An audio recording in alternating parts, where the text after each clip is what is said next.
செய்கிறான். உயரியதும் பரிசுத்தமுமான விஷயங்களைப் பற்றி பேசுகின்ற பெருமக்களையும் அவன் வெறுக்கிறான்.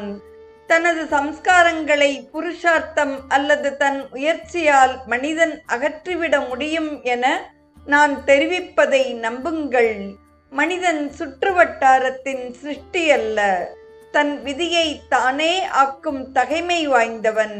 இரைச்சல் மிகும் உலகியல் கிரியைகளுக்கு இடையே சாந்தியை தரும் சமயமும் ஏற்படத்தான் செய்கிறது.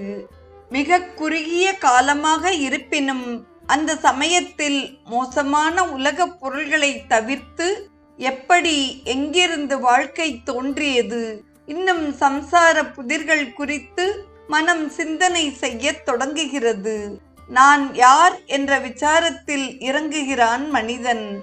ஆத்மார்த்த விசாரணையாளன் கருத்தூன்றி அதே சிந்தனையில் லயித்து நிற்கிறான்.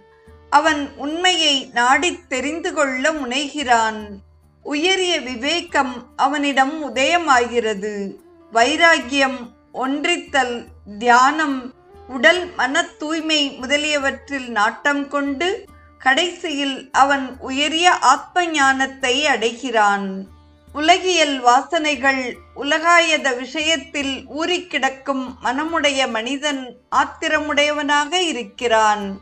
ராகத்வேஷம் என்னும் இருவித ஒழுக்கினால் அவன் எதிர்த்து போராட முடியாத அளவுக்கு அடித்துச் செல்லப்படுகிறான். மேலும் உலகியல் கவனமிகும் சம்சாரம் எனும் ஆற்றின் பிரவாகத்தில் அங்கும் இங்கும் உதவியின்றி சுழற்றப்படுகிறான். ஐயோ, இவ்வுலகின்